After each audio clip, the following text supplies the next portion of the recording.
আসসালামু আলাইকুম রহমতুল্লাহ। কী অবস্থা সবার? আই হোপস আপনারা সবাই ভালো আছেন। আলহামদুলিল্লাহ আমি আমার ফ্যামিলির সবাই ভালো আছি। আজকে আমি দুপুরের রেসিপিতে তিতা করলা ভাজি আর সেই সাথে হুন্দ্রা মাছ রান্না করব। তো আজকের রেসিপিগুলো আপনাদের সাথে শেয়ার করে নিচ্ছি।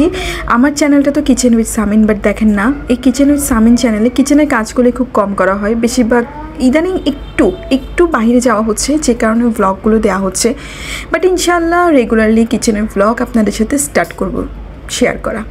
এনিওয়েজ, তো তিতা করলা ভাজিটা আমি সবসময় রাউন্ড কাটিং করি, সেই সাথে আলুগুলো আমি রাউন্ড করে পাতলা করে কাটিং করি, কুচি করি না।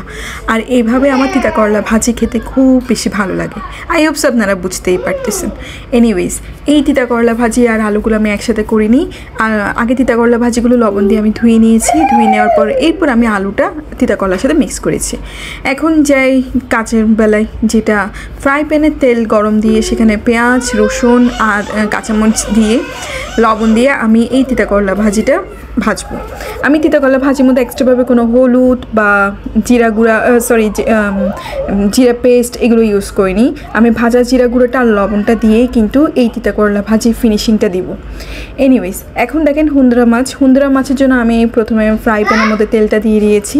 তেলের মধ্যে আমি পেঁয়াজ, কাঁচামরিচ, সামান্য পরিমাণ রসুনটা দিয়ে ভালো করে লবণ মরিচ দিয়ে ভেজে নিচ্ছি। এটাকে কষিয়ে নেব সামান্য পানি দিয়ে।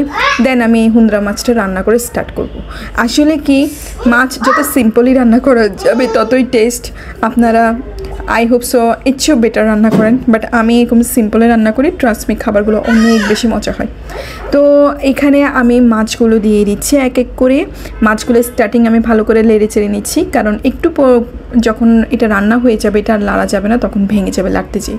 সেই সাথে আমি সাথে আলুটাও দিয়ে দিয়েছি। মাছের ক্ষেত্রে আমি এমনটা করি, বাট গোস্ত বা খাসি গোস্ত, মুরগি গোস্ত, গরু গোস্তের ক্ষেত্রে আমি ভিন্ন করি। প্রথমে গোস্ত কষিয়ে এরপর আমি আলুটা দিই, বাট মাছের ক্ষেত্রে আমি মাছ আর আলু দুটোটা একসাথে দিয়ে দিই, যাতে করে আমার চামচ দিয়ে লাগতে ইজি হয়েছে। এদিকে দেখেন, আমার মাছ রান্নার জন্য মাছে যে পানিটা কষিয়ে নিয়েছি, কষানোর পরে আমি এখানে হালকা পরিমাণ পানি দিয়ে মাছটা কুকিংটা কমপ্লিট করব। সেই সাথে একসাথে আমি তিতা করলা ভাজিটাও দেখছি ওটাও হচ্ছে কিনা, কারণ আমি তিতা করলা ভাজির মধ্যে পানি মিক্স করিনি, পুরোটা আমি তেলের মধ্যেই রান্না করছি, যে কারণে তিতা করলা ভাজির টেস্টটা অ্যাকচুয়ালি অনেক পারফেক্ট হয়। আপনারা যদি পানি ছাড়া তেলের মধ্যে তিতা করলা ভাজিটা ভাজেন, তাহলে আপনার ভাজিটা অনেক টেস্ট হবে, বলে বোঝানোর মতো না।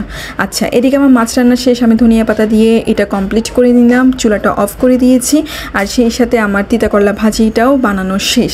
আই হোপ সো আজকের ব্লগটা আপনাদের কাছে ভালো লাগবে। ব্লগ ভালো লেগে থাকলে অবশ্যই চ্যানেলটাকে সাবস্ক্রাইব করে দিবেন। সাবস্ক্রাইব করতে একদমই ভুলবেন না। আর চ্যানেলে যদি ব্লগটা দেখে থাকেন অবশ্যই একটা লাইক করে দিবেন। আজকে আমার মাছ রান্নাটা আর ভাজি রান্নাটা আই হোপস আপনাদের কাছে ভালো লেগেছে। এনিওয়েজ, টাটা, বাই বাই, ফি আমানিল্লাহ। আসসালামু আলাইকুম রহমতুল্লাহ।